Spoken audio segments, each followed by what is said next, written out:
The Lightning Thief, Chapter 4. My Mother Teaches Me Bullfighting.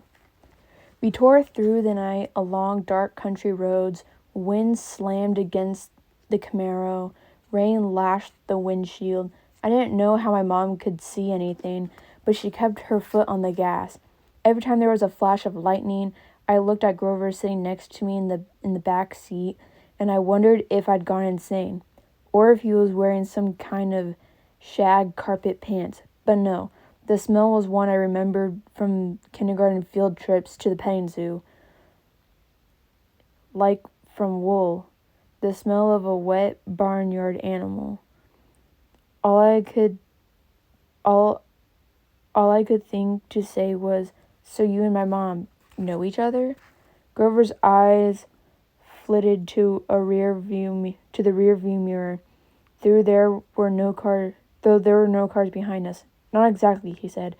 "I mean, we've never met in person, but she always knew I was watching you." "Watching me?" "Keeping tabs on you, making sure you're okay. But I wasn't faking being your friend," he added hastily. "I am your friend." What are you exactly?" "That doesn't matter right now." "It doesn't matter? From the waist down, my best friend is a donkey." Grover let out a sharp, throaty "bah." I never heard him make that sound before. But I'd always assumed it was a nervous laugh.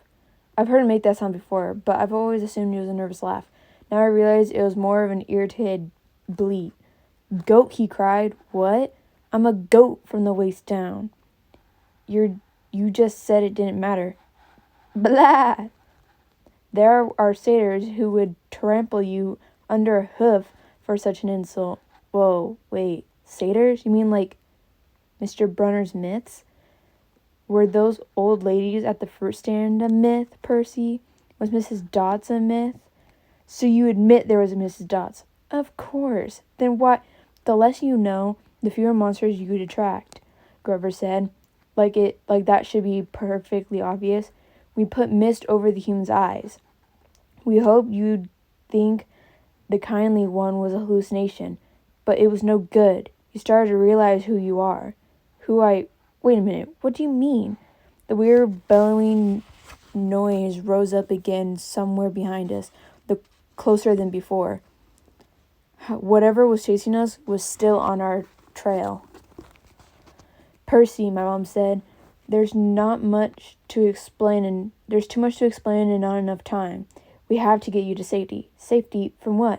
Who's after me?" "Oh, nothing much," Grover said, obviously still miffed by the donkey comment. "Just the Lord of the Dead and a few of his bloodthirsty minions." "Grover!" "Sorry, Mrs. Jackson. Could you drive faster, please?" I tried to wrap my mind around what was happening, but I couldn't do it. I knew this wasn't a dream. I had no imagination. I could never dream up something this weird.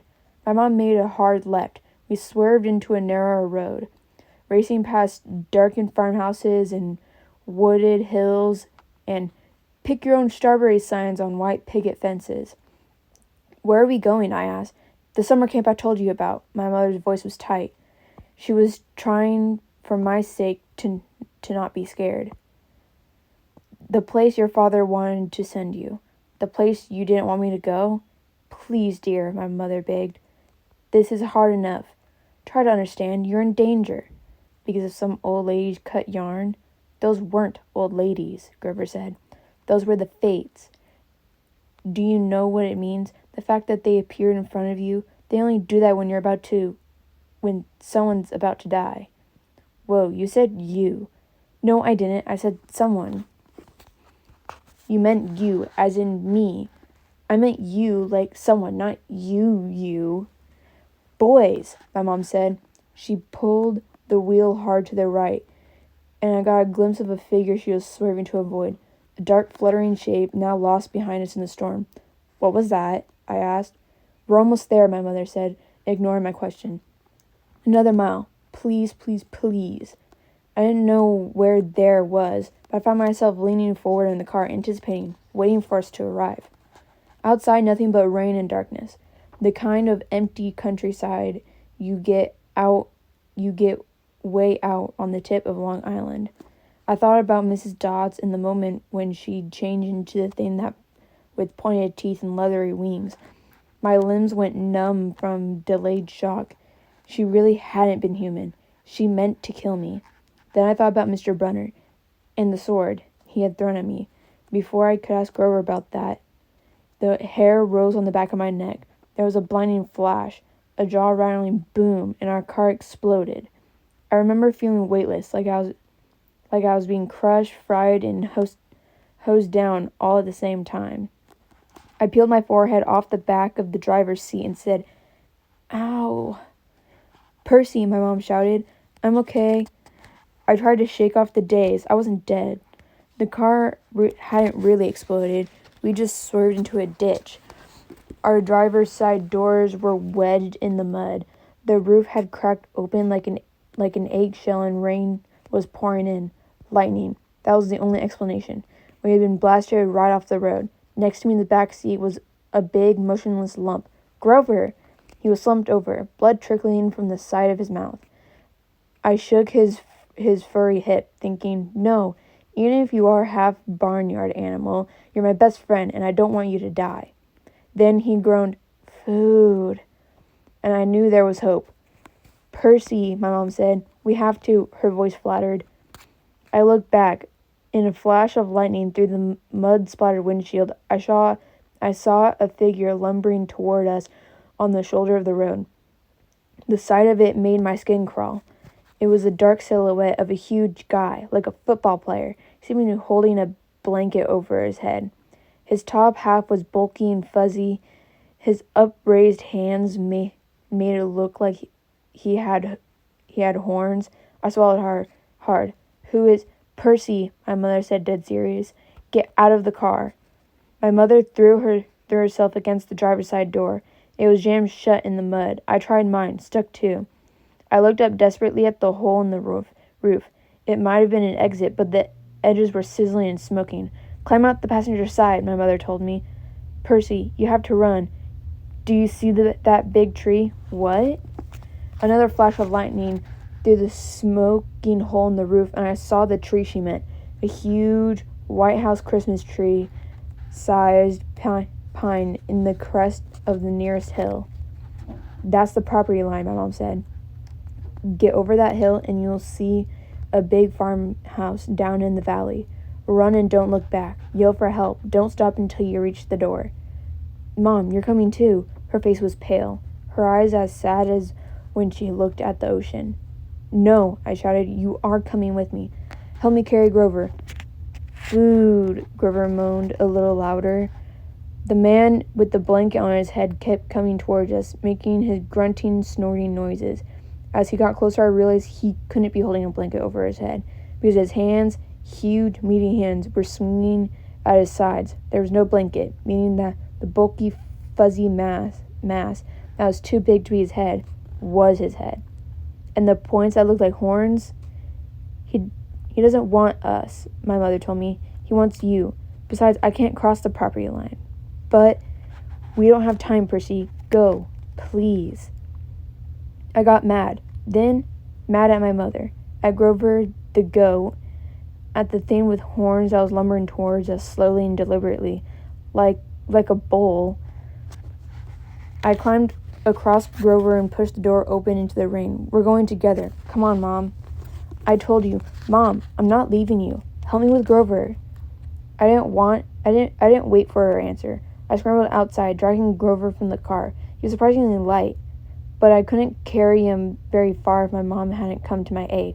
Together we draped Grover's arms over our shoulders and started stumbling uphill through wet, waist-high grass. Glancing back, I got my first clear look at the monster. He was 7 feet tall, easy.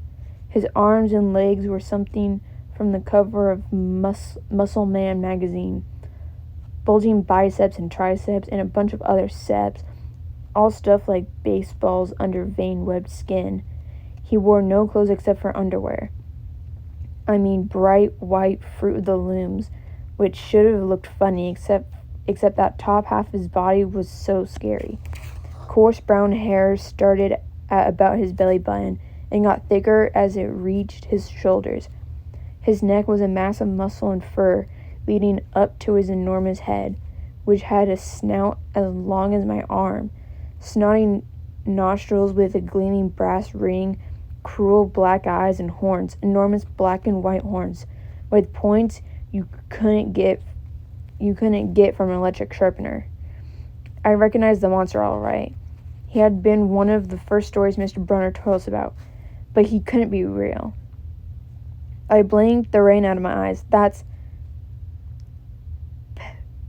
Pesafe's son, my mother said.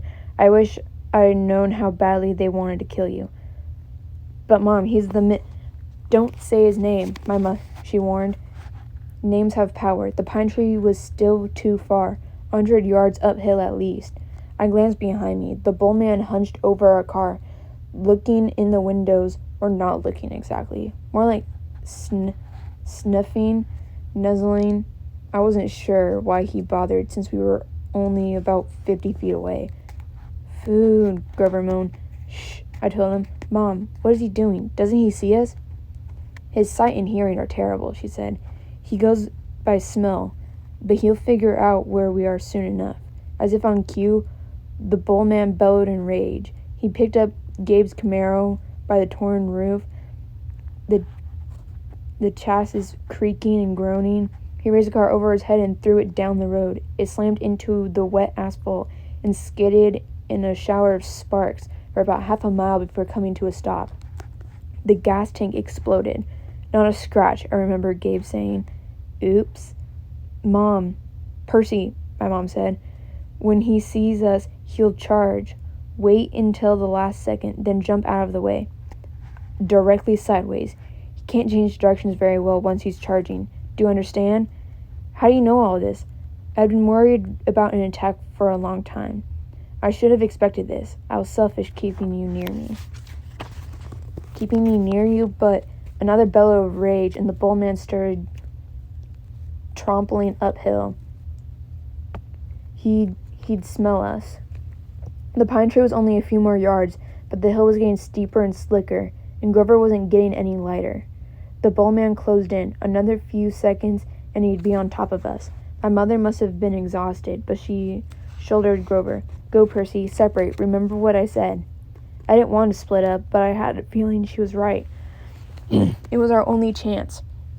I sprinted to the left, turned, and saw the creature bearing down on me. His black eyes glowed with hate. He reeked like rotten meat. He lowered his head and charged, those razor-sharp horns aiming straight at my chest. The fear in my stomach made me want to bolt, but that wouldn't work. I could never outrun this thing, so I held my ground, and at the last moment, I jumped to the side.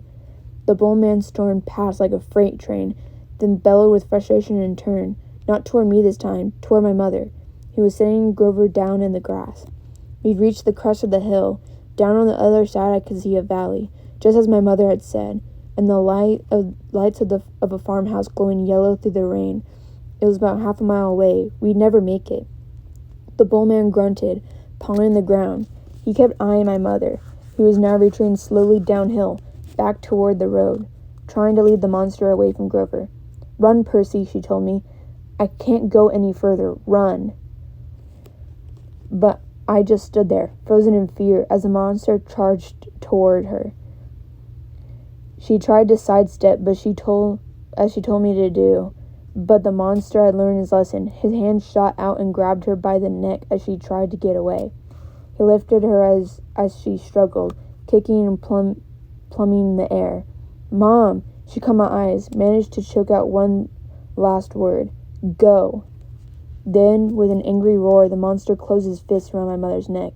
She dissolved before my eyes, melting into light, a shimmering gold form as if she were a holographic projection. A blinding flash, and she was simply gone. No!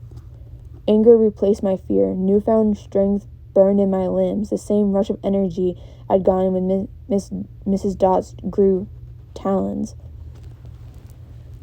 The bull man bore down on Grover, who lay helpless in the grass. The monster hunched over, snuffing my best friend, as if he were about to lift Grover up and make him dissolve too. I couldn't allow that. I stripped off my red rain jacket. "Hey," I screamed, waving the jacket, running to one side of the monster. "Hey, stupid ground beef."